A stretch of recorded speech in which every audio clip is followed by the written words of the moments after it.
વિદ્યાર્થી મિત્રો, આજે આપણે અંગ્રેજીમાં લેંગ્વેજ ફંક્શન ઓળખવાની વાત કરીશું. બોર્ડની એક્ઝામમાં ઇંગ્લિશના પેપરમાં એક આવો પ્રશ્ન પૂછાય છે, લેંગ્વેજ ફંક્શન ઓળખવાનો.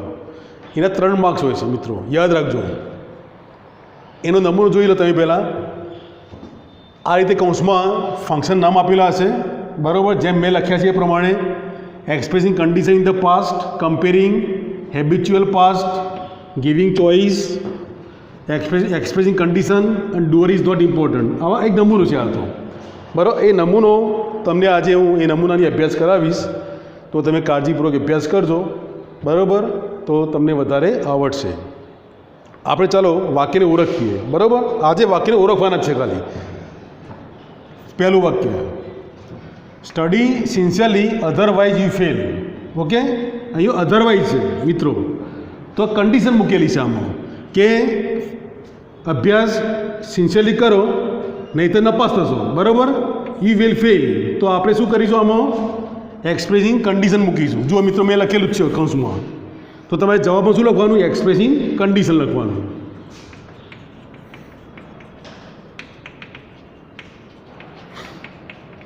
જો પરીક્ષામાં આવું વાક્ય પૂછાય અધરવાઇઝ વાળું, તો તમારે જવાબમાં એક્સપ્રેસિંગ કન્ડિશન આવશે. They may use either of this scooter. હવે જ્યારે આઈધર આવે ત્યારે શું આવે મિત્રો? તમને ખબર હશે, આઈધર આવે ત્યારે giving choice. Either or neither nor હોય તો તમારે ગિવિંગ ચોઇસ હોય, ઓલ્ટરનેટિવ ચોઇસ હોય, તો તમારે કૌંસમાં એ લખવાનું રહેશે, જે મેં લખેલું છે, બરાબર. ત્રીજું વાક્ય, in colleges we use to wear jeans. બરાબર, તો યુઝ ટુ જ્યારે આવે ત્યારે હેબિચ્યુઅલ પાસ્ટ આવે મિત્રો, જો અંદર મેં લખેલું જ છે, બરાબર. જવાબમાં કારણ કે અહીંયા ટેવ બતાવી છે કે જ્યારે કોલેજમાં અમે હતા ત્યારે જીન્સ પહેરવાની અમને ટેવ હતી, બરાબર. યુઝ ટુ એટલે ટેવ. Very few reverse are as big as Narmada in Gujarat. તો જ્યારે વેરી ફ્યુ આવે ત્યારે કમ્પેરિંગ આવે, કમ્પેરિઝન, સરખામણી. અહીંયા સરખામણી કરેલી છે કે very few reverse are as big as Narmada in Gujarat. ભાગ્યે જેવી કોઈ નદી મોટી છે નર્મદા કરતાં, બરાબર. એટલે વેરી ફ્યુ આવે ત્યારે કમ્પેરિંગ મૂકવાનું આવશે, એટલું ખાસ તમારે યાદ રાખવાનું. Windows was broken yesterday. બારી ગઈકાલે તૂટેલી હતી, એટલે પેસિવ વોઇસ થયું, બરાબર. પેસિવ વોઇસ આવે એટલે આ ફંક્શન મુકાય. ડુઅર ઇઝ નોટ ઇમ્પોર્ટન્ટ, કરતાં મહત્વ નથી. આ પેસિવ વોઇસ છે, બરાબર. જ્યારે વાક્યતા પેસિવ વોઇસ ન હોય એ ત્યારે તમારે એ ફંક્શન આવે doer is not important. If you had worked hard. જો તમે સખત મહેનત કરી હોત તો you would have pass the GPSC exam. તો તમે જીપીએસસી એક્ઝામ પાસ કરી હોત.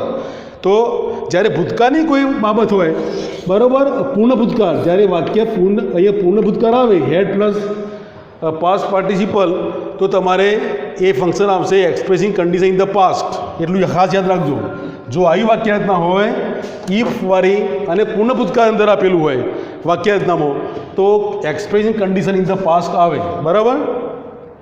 7મું વાક્ય જોઈએ, English is easier than French language. અહીંયા પણ કમ્પેરિઝન કરેલું છે, સરખામણી કરેલી છે, એટલે કમ્પેરિંગ આવશે, બરાબર. If you study English properly. જો તમે અંગ્રેજીનો અભ્યાસ કરશો સારી રીતે તો સારા માર્ક્સ તમને પ્રાપ્ત થશે, બરાબર. અહીંયા આવશે એક્સપ્રેસિંગ કન્ડિશન. જો મિત્રો, expressing condition in the past એ અલગ વસ્તુ છે અને એક્સપ્રેસિંગ કન્ડિશન એ વસ્તુ અલગ છે, બરાબર. જ્યારે પહેલું વાક્ય સાદું વર્તમાનકાળ હોય અને બીજું વાક્ય સાદો ભવિષ્યકાળ હોય તો ફક્ત એક્સપ્રેસિંગ કન્ડિશન આવશે. જ્યારે પહેલું વાક્ય પૂર્ણ ભૂતકાળ હોય અને બીજા વાક્યમાં જો આવી વાક્યરચના હોય would have plus past participle, તો તમારે expressing condition in the past મૂકવાનું રહેશે. તો આ એક નમૂનો મેં રજૂ કર્યો કે પરીક્ષામાં બોર્ડની એક્ઝામમાં એક આવો એક નમૂનો આવે છે કે કૌંસમાં ફંક્શનનું નામ લખેલા હોય અને તમારે ઓળખી બતાવવાના હોય. તો તમે જો આ રીતે ઓળખી બતાવશો તો તમને ક્યાંય તકલીફ પડશે નહીં. તમારે વાક્ય તમને પહેલાં અભ્યાસ કરવાનો. જેમ કે મેં વાક્ય પહેલું લખ્યું કે ભાઈ study sincerely otherwise you will fail. જો તમે જુઓ અધરવાઇઝ આપેલું હોય એટલે કન્ડિશન કહેવાય એને. ભાઈ સિન્સિયરલી મહેનત કરો નહીં તો નપાસ થશો, બરાબર. એટલે તમારે જો આ રીતે વાક્યને તમે ઓળખશો ને તો તમને આ ફંક્શન ઓળખવાનું બહુ સરળ પડશે. ફરી રિવિઝન કરાવી દઉં. પહેલાંમાં અધરવાઇઝ આવ્યું, બરાબર, એટલે એક્સપ્લેન કન્ડિશન આઈધર આવે, આઈધર ઓર, નાઈધર નોર. તો તમારે ગિવિંગ ચોઇસ કે ઓલ્ટરનેટિવ ચોઇસ મૂકવાનું, બરાબર. In college is use to, આ વારંવાર વાક્ય પૂછાય છે યુઝ ટુ વાળું, તો હેબિચ્યુઅલ પાસ્ટ મૂકવાનું રહેશે, બરાબર. હેબિચ્યુઅલ પાસ્ટ, ઘણા વિદ્યાર્થી મિત્રો આમાં વારંવાર ભૂલો કરે છે. જ્યારે યુઝ ટુ આવે ત્યારે તમારે હેબિચ્યુઅલ પાસ્ટ જવાબ લખવાનો, બીજો જવાબ લખવાનો નહીં. વેરી ફ્યુ, જ્યારે ડિગ્રીનું વાક્ય હોય, વેરી ફ્યુ હોય, મોર ધેન, બરાબર, વન ઓફ ધ મોસ્ટ, જો આવા શબ્દો આપેલા હોય તો એ કમ્પેરિઝનમાં આવે. અહીંયા કમ્પેરિંગ લખેલું છે, બરાબર. એટલે ખાસ તમારે યાદ રાખવાનું.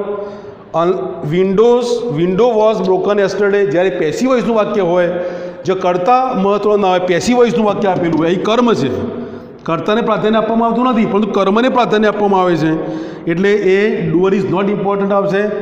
જ્યારે પહેલા વાક્યમાં પૂર્ણ ભૂતકાળ આપેલું હોય, બીજા વાક્યમાં would plus have plus past participle વાળી વાક્યરચના આપેલી હોય તો તમારે expressing condition in the past વાળી વાક્યરચના મૂકવાની. ફરી પાછું કમ્પેરિંગ આવ્યું, English is easier than French language, comparing સરખામણી કરવાની હોય ત્યારે તમારે કમ્પેરિંગ મૂકવાનું, બરાબર. અહીંયા પ્રત્યે આપેલું છે અને ધ્યાન આપેલું છે એટલે કમ્પેરિંગ મૂકવાનું, બરાબર. ફરી તમને સમજાવ્યું હતું, if you study English properly, પહેલા વાક્યમાં સાદો વર્તમાનકાળ હોય અને બીજા વાક્યમાં સાદો ભવિષ્યકાળ, you will get good marks. તો તમારે ફક્ત એક્સપ્રેસિંગ કન્ડિશન મૂકવાનું રહેશે, બરાબર. આ એક નમૂનો છે. તો તમે આવી રીતે જો મહેનત કરશો, વાક્યને ઓળખવાની ટ્રાય કરશો તો તમને આ પ્રશ્ન બહુ સરળતાથી તમે લખી શકશો અને સારા માર્ક્સ પણ મેળવી શકશો. એવી અભ્યર્થના સાથે વિરમું છું.